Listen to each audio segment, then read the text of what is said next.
Mais parlons de dossiers qui s'en viennent et qui sont importants, l'Irak et l'Afghanistan. À quoi on peut s'attendre de Barack Obama? Ben, écoutez, Barack Obama aura à gérer la crise financière, la récession économique, deux guerres.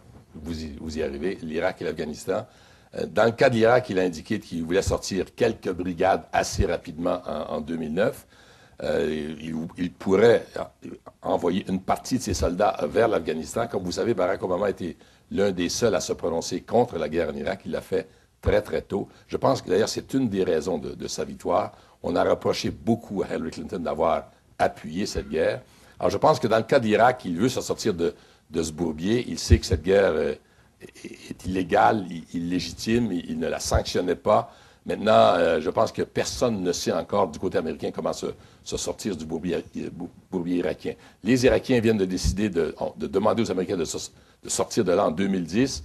Maintenant, sortir de là, c'est pas si facile. Il y a quand même encore des tensions très fortes entre chiites, sunnites, entre le pouvoir chiite et les Kurdes qui veulent avoir une autonomie de plus en plus grande, qui veulent participer aux profits qui viennent des installations pétrolières de Kirkuk, etc.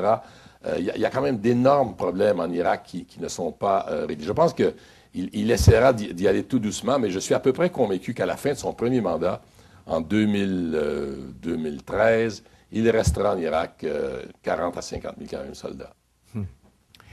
On n'a pas parlé beaucoup de l'Afghanistan. Ça implique les relations avec le Canada. Ça pourrait nous permettre de parler aussi des relations Canada-États-Unis, ce à quoi on devrait s'attendre. Oui, le dossier de l'Afghanistan sera pour le Canada une très, très belle carte de visite auprès des nouveaux décideurs américains. C'est un dossier de guerre et de paix.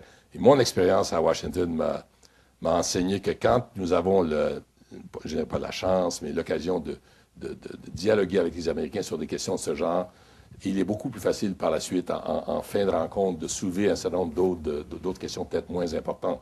Les pommes de terre de l'île du Prince-Édouard, c'est peut-être pas important au niveau international, mais c'est quand même très important pour les gens de cette île. Donc, le dossier afghan sera un dossier très important en lui-même, mais également pour l'accès éventuel du Canada auprès des nouveaux décideurs américains. Il y a 200 pays présentement sur la planète qui se posent des questions sur la meilleure façon d'influencer le nouveau pouvoir américain. Le Canada ne pèse pas nécessairement très lourd dans la balance politique, il pèse très lourd au niveau commercial. Barack Obama ne va pas penser à nous toutes les semaines, mais sur l'Afghanistan, il a besoin du Canada. Nous avons 2500 soldats là-bas et je pense que ça sera une belle occasion de coopérer avec lui. Et je pense qu'il pourrait vouloir également exercer des pressions sur le Canada en temps et lieu pour que nous restions un petit peu plus longtemps. Mais ce débat aura lieu surtout à l'OTAN, à Bruxelles, où un petit peu l'avenir de cette alliance politique et militaire pourrait dépendre de la gestion du dossier afghan. Si c'est un désastre, l'OTAN n'aura pas un avenir très brillant. L'OTAN qui se cherche un rôle depuis évidemment la fin de la guerre froide. Qui est en grande remise en question. Ouais.